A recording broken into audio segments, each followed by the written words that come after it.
বন্ধুরা, আমার কুকিজম ফ্যামিলিতে তোমাদের সবাইকে স্বাগত।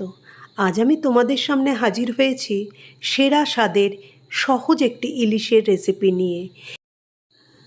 বর্ষাকাল মানেই ইলিশ মাছ, আর এই ইলিশ মাছ এলে আমি বাড়িতে এই রেসিপিটা বানিয়ে থাকি এবং সবাই খুব ভালোবাসে এই রেসিপিটা খেতে।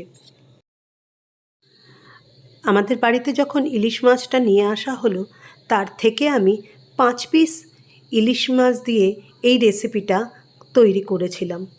এই রেসিপিটার জন্যে আমি ইলিশ মাছগুলিকে ভালো করে ধুয়ে পরিষ্কার করে নিয়েছিলাম, আর মাছের মধ্যে সামান্য হাফ চামচের মতো লবণ, হাফ চামচের মতো হলুদ আর 1 বড় চামচ সর্ষের তেল মাখিয়ে আমি মিনিট 10 জন্য ম্যারিনেট করে রেখে দিয়েছিলাম।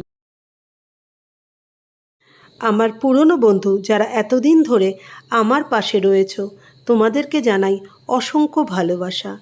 আর নতুন বন্ধু যারা এখনও আমার চ্যানেলটা সাবস্ক্রাইব করনি, তোমাদেরকে আমার চ্যানেলটা সাবস্ক্রাইব করে আমার পাশে থাকার জন্যে অনুরোধ জানাই। আমার চ্যানেলে ইলিশ মাছের অনেক ধরনের রেসিপি আছে, তোমাদেরকে ডেসক্রিপশান বক্সে লিংক দিয়ে দেব। তোমাদের যদি ইচ্ছে হয় একটু চেক করে দেখতে পারো।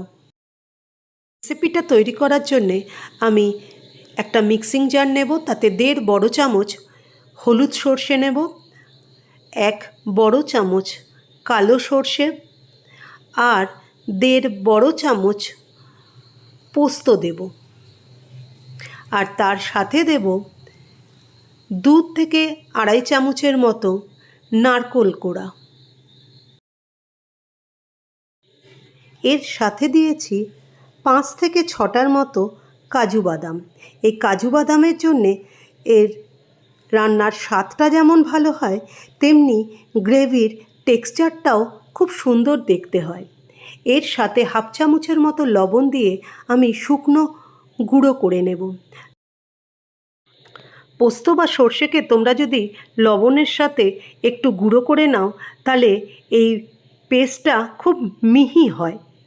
আমার শুকনো উপকরণগুলিকে গুঁড়ো করে মিহি পেস্ট বানিয়ে নিয়েছি। এবার আমি এর সাথে দিয়েছি ঝাল ঝাল 3 থেকে 4টের মতো কাঁচা লঙ্কা। তোমরা তোমাদের স্বাদ মতো কাঁচা লঙ্কা দেবে। এর সাথে আমি দিয়েছি 2 বড় চামচ টক দই। টক দইটা যত ফ্রেশ হবে এর টকের ভাবটা তত কম থাকবে। আমি এই টক দই দিয়ে একটা মিহি পেস্ট বানিয়ে নিয়েছি। দেখো, আমার মিশ্রণটা একদম রেডি। এবার আমি যে কড়াইতে রান্না করব সেই একটা প্যান নিয়েছি। প্যানের মধ্যে আমি সমস্ত যে পেস্টটা বানিয়েছিলাম পোস্ত সর্ষের, আমি সেই পেস্টটা ঢেলে দিয়েছি। মিক্সিং জারে হাফ কাপের মতো জল মিশিয়েছি, সেই জলটাও আমি এই পোস্ত সর্ষের পেস্টের সাথে দিয়ে দিলাম। আর দিলাম হাফ চামচের মতো হলুদ গুঁড়ো আর 3 থেকে 4 বড় চামচ সর্ষের তেল।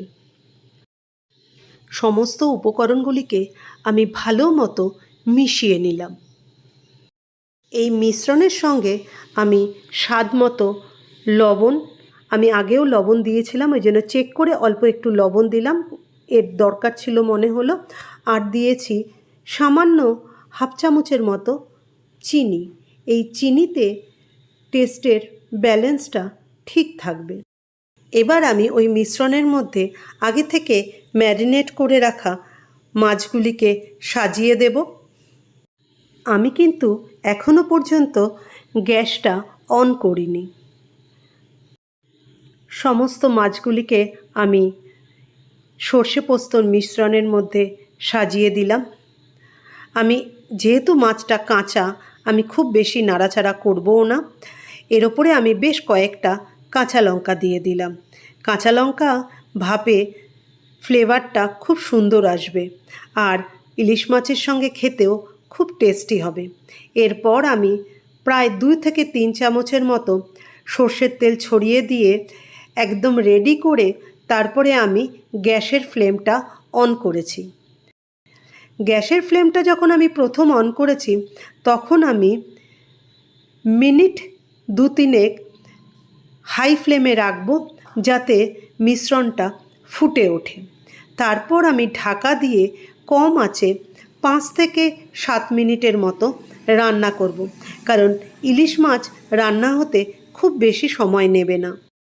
7 থেকে 8 মিনিট বাদে ফিরে এসেছি। দেখো, ইলিশ মাছ আমাদের একদম রেডি হয়ে গেছে, তেলও বেরিয়ে এসছে। আমি এই ইলিশ মাছকে গরম ভাতের সঙ্গে পরিবেশন করব। আমার এই সেরা স্বাদের সহজ ইলিশের রেসিপিটা তোমরা অবশ্যই একবার ট্রাই করে দেখো, তোমাদের খুব ভালো লাগবে। বন্ধুরা, তোমাদের যদি এই রেসিপিটা ভালো লেগে থাকে তাহলে please like, share, comment and subscribe করতে ভুলো না। আর পাশের বেল নোটিফিকেশনটা অন করে দিও, তাহলে নতুন রেসিপি সবার আগে তোমার কাছে পৌঁছে যাবে। আজ আসি বন্ধুরা, দেখা হবে কোনো নতুন সহজ রেসিপি নিয়ে।